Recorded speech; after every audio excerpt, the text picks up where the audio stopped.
Oh, great.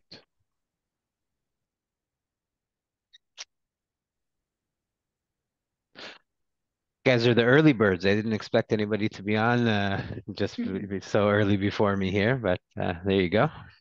Hello. Okay. All right.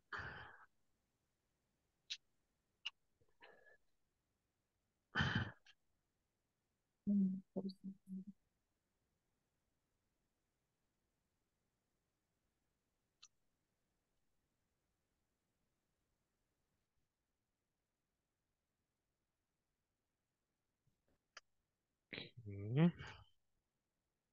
Yeah, so we're gonna give there's a few more minutes here until we're sort of ready to officially start, I guess. So we'll kind of hang out and wait for everybody to get in.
Okay.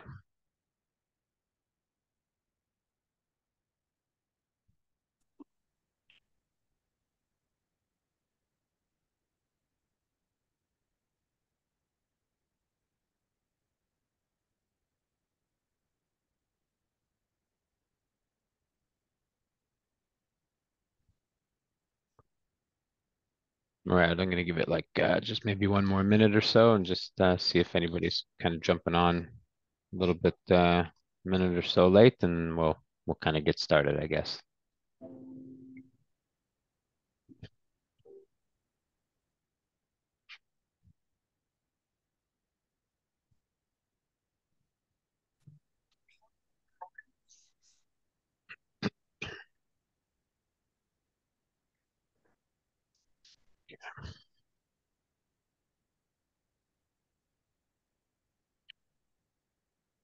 Okay.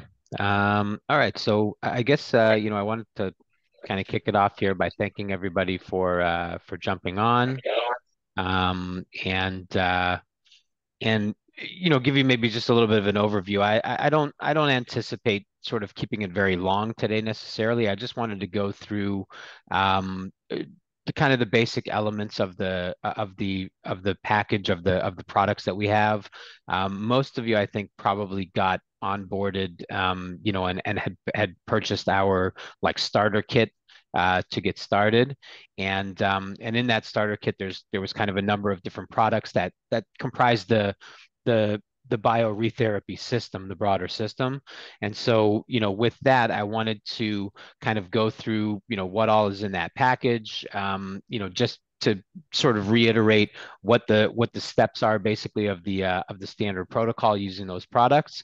And then, just depending on kind of what time we have left, to have to just open up the floor for any kind of questions or whatever that you might have, and sort of do my best to answer. If there's things I don't know, I'll certainly, go ask the experts type of thing. But I'll do my best to answer the questions that you have. And so, with that said, um, again, the basic system here as we have it is comprised of kind of the three parts. We have the preconditioning products, we have actually our, the peel, the bio repeal product, and then we have the finishing products, the hydrating serum and the firming cream. Um, the preconditioning products are like, these here that come in the Forever Kit. If you again, if you've ordered the Forever Kit and you have this product, then what you have inside is the lipo gel, okay, which is the microdermabrasion gel. You have the carbon mask, which is the dark one here, and then the activator spray that comes along with it.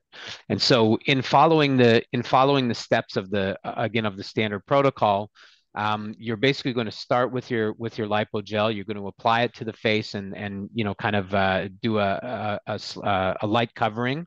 You're going to spray it with the activating spray, and then you're going to continue to massage it into the skin until it's going to be like a kind of a sort of a frosty, white foamy type of a color as you're working it around, and you'll feel the silica beads underneath your fingers.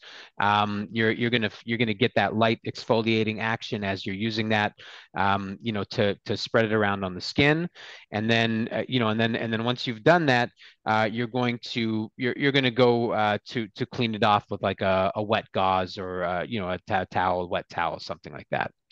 Um, After you've cleaned that one off, then you would move on to the carbon mask. And so the carbon mask, application is going to be similar in the sense that, again, you're gonna kind of put it on, you're going to spread it on so it's covering so it's got a good even coating on the face. This one you're going to leave for about 5 minutes to let it set first, then spray with the activator, and then give it, probably 2, 3 more minutes until it really kind of dries up. And then at that point, you should be able to just kind of peel it off with your finger, like in layers. It should come off pretty good. And so between those two steps, and then obviously you're going to clean off any excess, et cetera, and just kind of, again, you can do like just sort of a wet gauze just to make sure that everything's cleaned off. But the idea here really with this product is that, or with this kit, is that you're going to get a light exfoliation, you're going to get a degreasing, you're going to get a deoiling, you're going to get, any, I don't know, makeup or even, like maybe dirt or stuff that's in the pores at the upper layers of the skin. All of that is going to kind of get cleaned out, and the pores are going to get opened up by the carbon salicylic, and so you're gonna have the skin, clean, open, prepared, ready to accept the peel. Okay. Um, Now, in some instances, you may do something different on the preconditioning piece. Maybe you're going to be doing a hydrofacial. Maybe you're going to be doing dermal planing or something like that. In which case you won't necessarily be using those products. But for the most part, again, the standard protocol is going to call for using these products for preconditioning for skin prep, and then moving on to the peel. And I think there's going to be majority majority of situations you're going to end up kind of following this particular protocol. Um, Now, once you've done that, and again, we've kind of gotten the skin prepped, the next piece is your peel. And you know what? Maybe I'm going to do this with my video so it makes things a little bit easier to see. Okay. So we have the Bio Repeal Blue, right? And it comes in the box, and you've got 5 vials in the box. And basically, when you take the vial out initially, it looks like this. And so you have your dark layer at the top and your yellow layer at the bottom, kind of your blue and yellow. And you also have that little tab in the top that's covering the membrane. Okay. And so you can peel this off with your fingers. You could use a like a tweezers or something like that to pull it off, but the tab comes off pretty easy. And then when you pull the tab off, it's going to expose underneath this membrane here. Okay. And that membrane, you can pierce it to go in to pull product out, but Well, it's if it's you're not, it's going to it's going I'm to just basically. asking questions. If we need to do it, obviously do it. Oh. Sorry. And so if it's and so the point here is that, once you've pierced the membrane, it kind of reseals to keep everything inside closed. So, if I tip it upside down, it's not going to drip on me, right? But you are able to, to get in there with a cannula to draw the product out. Um, One of the important things, and we actually have a video on this that's on the client portal, is that when you're getting ready now to use the product. So you've done your preconditioning. Now you're going to get ready to do the peel. You have the product here, and again, it starts with the two colors separated, with the blue and the yellow. So you're going to give it a little shake. Okay, and in giving it that little shake, the two are going to kind of mix, and now it's going to make that green color. And that green color is what you want when you're pulling the product out of the vial, so that mixture of the two products together, of the two phases together, gives you that full product potency. Um, and now if I leave this for a little bit, they're going to separate again. The lipophilic and the hydrophilic phases are going to separate again, and so it's not a homogeneous mixture that you're creating here by any stretch, but it's just enough to combine the two, so that they're there, and they give you that kind of green color, the way the light hits the blue and the yellow together. When you go into the vial, there's going to be some air that's built up in there because of that, because of the shaking, because of the mixing, and some air that's naturally in the vial. The first time I opened a vial, I made the mistake of just popping the syringe in, and the top of the syringe jumped out across the room because of how much pressure there was built up inside of the vial. So normally what you want to do is like give it a little shake. I take the vial, I just pull the plunger out from the syringe, and then stick that in to kind of aspirate the air from the vial, and then pull it out. Put my plunger back in. Okay, and then you can go to drawing the product out. So you kind of tip it upside down, and then just pull out the desired amount that you want. My suggestion is generally that, even though you may be using 2 milliliters, let's say as an example, to do a treatment for the face, neck, and décolleté. Everybody's face is a little bit different in size and shape, and so the surface area is different. And so, it's not an exact science to say, oh, you must use 2 milliliters for that treatment. If you're just doing somebody's face and you're not doing the neck, you're probably only going to need 1 milliliter. If you're doing the face and the neck, maybe it's like 1.5 or so, and if you're doing the whole area, you're probably going to get to 2. So, my suggestion is always, as opposed to having product left that you're going to try to put back into the bottle, pull out, one, like if you know you're just doing the face, pull out 1 milliliter and use the 1 milliliter on the face. If you're doing the face and the neck, pull out, like one, start using it. And if you see, you can always go back to the bottle to get more, right? And so it's, but better to kind of take what you need than to be kind of struggling with putting it back in the bottle and trying not to spill when you're taking it out and so forth. So so my suggestion is just, I mean, you'll develop a certain kind of a comfort level with how much you need, and you'll get a feel for different people how much product you need. But as a general matter, again, my suggestion is always just kind of take what you believe you need initially, and then if you need a little more, you can always go back, get a little more. Um, Now, as far as application goes, maybe I should stop right there for a second. Does anybody have any questions just on what I've talked about so far? Yeah, I was just gonna ask, so once you shake the vial and you use from it, is there a certain length of time that you need to use the vial out in, or it because it's sealing back, it doesn't like expire or have a time limit? Like I don't need to use it like within a week or anything like that. Right. So once you've pierced the membrane, the vial is still, like, the product is still going to be good for between 6 and 8 weeks. Okay. Before it starts to oxidize and lose potency. And so it's shelf stable. You don't have to stick it in the fridge or anything like that. You'll be able to use it for up to 6 weeks after. I mean, without any concern about potency loss. And as long as you're storing it at like kind of regular room temperature, in a sort of a cool, dark place. Don't stick it on the windowsill in the sun or something like that. But if you're keeping it in the, if you're keeping it in the cupboard in the room temperature, like, in your clinic, it's going to be fine for it's going to be fine for 6 weeks for sure. And even up to 8, we generally don't worry about potency loss. And then to answer the question in the chat, no, the bottles don't need to be, just to reiterate, they don't need to be refrigerated. This is not a cold chain product, so you can store it.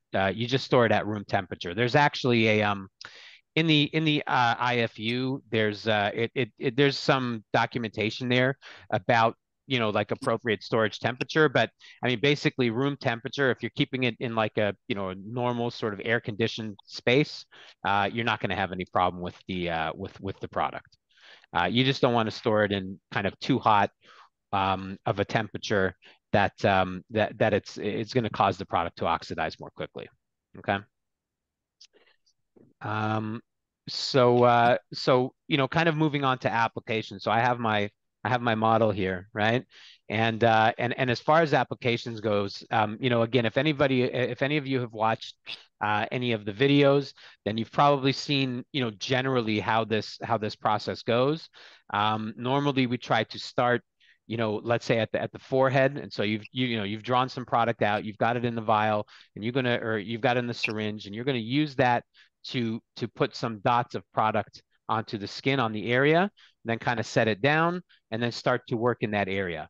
The reason why it's good to use the syringe and particularly that 18 gauge orifice size on the cannula is because it's a really good size for the viscosity of the product, and you can get a pretty controlled flow of the product as you're putting it out. And you want to do some dots and then work that area so that you don't have product spilling all over the place, and it can kind of get out of control on you. And so from that perspective, it's better to start in an area, you work on that area, and then move on to the next area and to the next and to the next. As far as timing goes, for me, when I start on the forehead, I start the clock. So the 7 minutes starts, when I've put the product here and I've massaged this in and it's become a little bit tacky, I start the stopwatch. So the 7 minutes begins at the forehead. And then as you're moving your way around the face and you're putting the rest of the product, that time, that start time from the top of the forehead is kind of ticking down. And maybe it's going to take you another minute and a half or so, right? To kind of complete 2 minutes to complete the rest of the face. Then you're gonna wait your 5 minutes, and when the alarm, when the bell goes off, you're gonna start cleaning off from the place where you first applied, and then working your way back around the face and trying to keep that timing concurrent with the amount of time that you spent putting it on.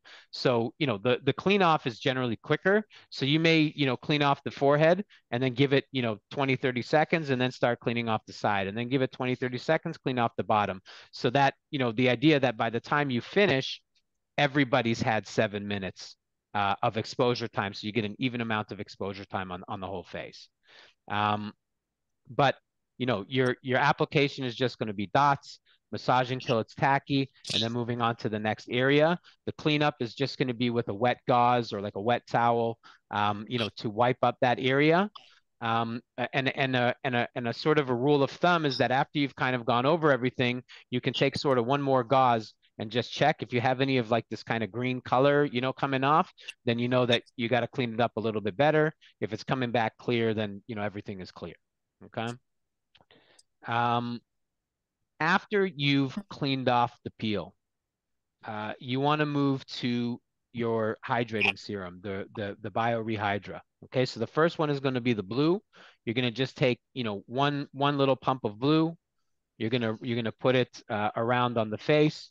You're gonna kind of work it in, okay, until it's worked in nicely into the skin, and then give it maybe another, 30 seconds, a minute, just to kind of set, okay. After you've done that, it's going to be the same thing with the relift. It's going to be just one pump of the relift is going to be enough. You're going to do the same thing, just kind of spread it around, get it on the face, on all of the areas. Again, really on all of the areas that you've worked on. If you've done a face, neck, and décolleté, it might be 2 pumps, but if you're just on the face, just one is going to be enough. The product is quite kind of thick, and it's got a good consistency to it, and so you don't need a lot of it to get a good coverage and to get a good even distribution of the creams, the serum and the cream to finish. Okay, but very important step. It's really, I mean, to me, much more important than the preconditioning, the pre-treatment methodology that you're going to apply is to finish with these products. The peel, the way that it's formulated, the isopropyl myristate is going to deliver the TCA to the subdermal layers very quickly. It accelerates the absorption. It moves right away to the subdermal layers, and it doesn't sit on the upper layers of the skin at all. But while that chemical injury, that chemical action is taking place at the lower subdermal layers, you're going to have what you're going to end up with ultimately is some nutrient starving, okay, and moisture starving to the upper layers of the skin, kind of immediately following the procedure, and then for maybe even a couple days after, type of thing. And so a lot of the times people will say, oh, the first couple of days after, I get some dryness of the skin, right? And that's going to be natural because the skin is not getting the hydration and the nutrients and the things that it should, because there's all this, because the subdermal layers are demanding repair, and they're taking away resources from the upper layers of the skin. So so putting this hydrating serum, that layer on, is, if you've got your subdermal layers or have chemical, then you're going to have that kind of barrier in between in the upper layers of the skin.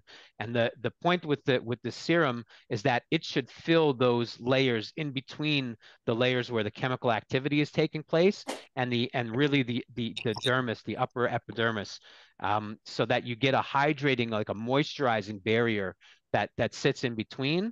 And then the firming cream it has an action to tighten the pores, tighten the skin, and kind of lock in all of that activity that's taking place underneath. So using those the serum and the firming cream, again, in my opinion, are very, very important steps in kind of completing the procedure. It's also important in the sense that you're not going to put something onto the skin directly following the procedure that's going to counteract something that you've done, or is going to potentially have some contraindication or adverse reaction or whatever. So that that again is kind of how you want to finish the process, and the importance of really doing it that way. They have a couple questions here in the chat. I'll just start with the first ones first. So, do you need to clean the vial with alcohol before inserting the cannula to avoid contamination? As a general matter, you really shouldn't, because you shouldn't be coming in contact with the person's skin really at any point with the syringe, with the cannula, with the vial, nothing like that.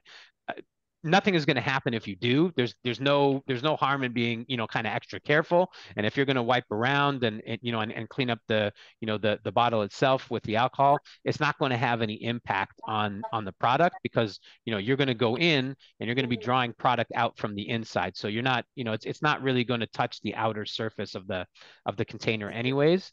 But so if you want to do that as a kind of a extra, to be extra cautious, there's no problem with it. But as a general matter, you really don't necessarily need to do it, because again, you shouldn't be actually, like, kind of really coming in contact with the skin of the patients. You should just be dropping from above, so that you have some control and a line of sight to where that's going, and not actually being in contact with the skin. Alexis loves the serum and the cream. It calms and soothes. That's great. And Tia, you had the question here about the main ingredients in the serum and the cream that add in the soothing. And or do you suggest, in case we want to incorporate our lines we already have in the clinic? Again, my suggestion is always to go with these products. Again, just and for this particular treatment, because they're formulated for that, not because they're better than something else, or they're the best in the world, or whatever. they're good creams. It's a good serum. It's a good cream. They're high quality. It's good ingredients and everything else. But again, for me, the more important thing is prevention of any kind of contraindication and working within the system that we've devised that we know produces certain results, et cetera. So there's a level of kind of confidence that would underlie that that's going to allow you to kind of be certain that you're giving the process in the way that it was developed. Um, Woven or non-woven gauze. Personally, I use like the woven ones, like the little 4x4, intermeshed ones. But I think really any kind of wet gauze that you're going to use, it's okay because you could use a towel even for what it's worth. You just want to wet it to clean off the product. The broader point there, I guess, as well, is that you don't need some kind of special neutralizing, substance or something like that.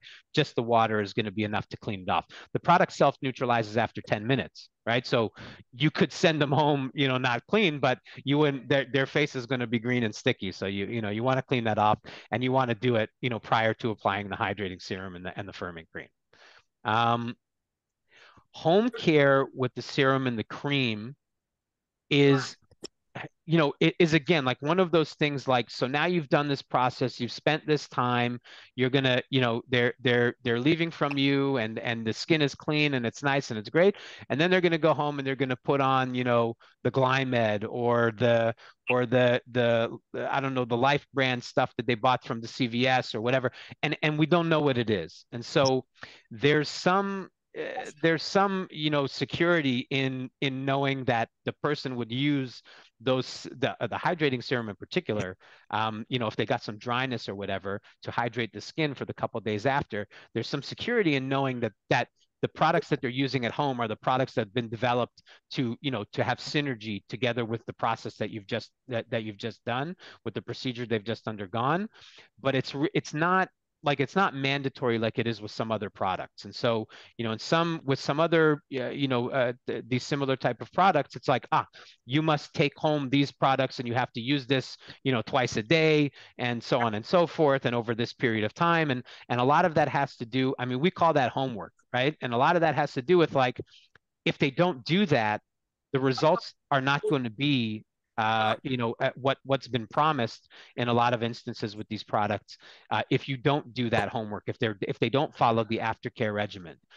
In our case, the results are going to be the results, and you just don't want that the patient should be at home using something that has some kind of contraindication. So nothing with retinol, nothing with actives for the first few days immediately following the treatment, in order not to have just some kind of contraindication. If somebody goes right away, they go home and start using the retinol cream, they're going to be peeling, after our peel. That's just the nature of the beast. That's the way that retinol, interacts with the ingredients in our product. But other than that, you generally shouldn't have an issue with, just with like regular, nothing special hydrating cream. Something like this is really not going to be a problem. If there's an opportunity to send somebody home with the retail sizes of these, that's why we make them like this. The back bar size is big, right? Back bar size is like, 6, 7 fluid ounces, right? But the take home size like this is kind of specifically designed that, that you would either sell it to or give it to the patient to take home and use, so that you know what's going on their face after the procedure. How many days before should the patient stop actives? The recommendation is 5 to 7. The caveat there is like, well, and then how many days after can they start? The recommendation is also 5 to 7. Okay, and so and now the caveat there is, depends on the actives, depends on the length of time that they've been on them and things like this. So there could be some variance in that. But if you call it, 5 days before the procedure, stop using actives and retinol and things, and come in, you're generally going to be safe. And the same thing on the other side. Tell it, they should wait like 5 to 7 days and then start using those actives again. If you're doing a multi-treatment series for somebody, the standard waiting time is 7 to 10 days. So in that instance, you're not they wouldn't even start to use the retinol again or the active again before they're coming back in to see you again if you're doing this kind of topical application. And so really, while they're while they're working with you in that multi-series multi-session series, you should they should basically just not be using it at all, for the 30-40 days until you complete that series, and then give it a week or so, and then potentially they could start again. um, Sunscreen right after treatment. How soon can they wash the face? Can they spot treat for breakouts? So, sunscreen like immediately after treatment, I would say no. But the next day, if they're going to be going out in the sun, they should be putting on the SPF.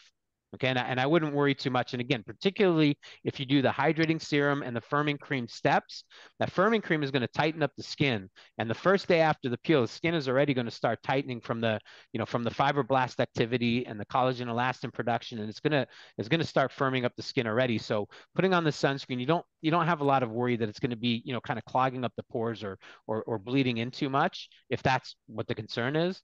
But definitely if they're going to be going outside, they should be wearing SPF. Um, how soon can they wash the face? I mean, there's no time limit on that really. Like if they have a peel from you today, I mean, they could go home tonight and wash the face. It's generally speaking not an issue. You don't want to get into like, kind of heavy scrubbing or exfoliation or doing too much with it, but to splash water in the face to clean up the face, it's generally there's not a specific time limit around that. And then spot treating breakouts with sulfur, that one I'm going to ask about because I don't know specifically about interaction of the sulfur with this product, or if there's a specific waiting period or something like that. So I'll find out. Let me just actually copy that, and I'm going to take a note real quick. And I'm going to ask about that one and come back to you about that. Okay, and that's Tatiana. I think that was for you, right? That was for Tatiana, I think. So I'm going to find out about that. Um, let's see what else. Do we sell the sample packs? What the little ones that came in the package when you ordered? We don't really know. We sell like these ones, but we don't. I don't think we sell the small ones. I can find out about it, but I've never sold any to anybody. We just include them in the initial order package, and that's basically it as far as I know. Um, what kind of soothing mask is needed after BioReapil rubbing? Maybe it would be nice if there was a soothing serum was absorbed with ultrasound. So soothing mask needed after BioReapil? I mean, generally nothing. Normally, again, you're going to apply the hydrating serum, you're going to apply the firming cream, and that's going to be it. And the skin is generally not going to be irritated or red or burning or something after this process that people are going to feel like they need some kind of soothing mask. It's really not like that. I mean, in 90% of cases, there's not going to be any kind of pain associated with this procedure. And so, you typically won't need something like that. Um, but again, I mean, you could use I know people using some hyaluronic acid masks or some of this like these calming, like the natural stuff. I don't know if it's seaweed or something similar, but those types of things. But as a general matter, you really kind of don't need it. Um, price point for retailing creams. So these cost, like we sell these for 45. Most people that I know that are selling them for around between 70 and 80. Or if somebody does like a 4 session, package with you for $1,000 or whatever they're going to pay, they're giving them these. They say, okay, here, and take one of these and one of these, and you use that at home, right?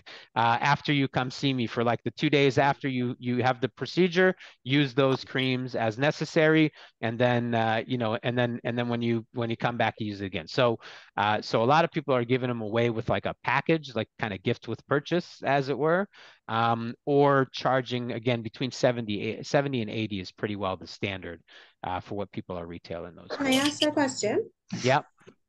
So what is the maximum amount of peel that can be applied to the client on any given day if they want to treat multiple areas? And that's for the blue and the gold peel. you mentioned 2 ml to the face, neck, and decollete, but if somebody's treating like areas on their body, what's the Hmm. maximum amount without them like without it being like toxic for their body? Oh, I mean, the toxic, I don't know that you would necessarily have to worry about. I can ask that question to the medical team and see if they have a feel for kind of a, like you're saying, a sort of a maximum amount that might be applied. But if you were doing a face treatment and some area of the back or something like that, I think you could do it in a sitting. But I'll find out that point for you. Is there basically a max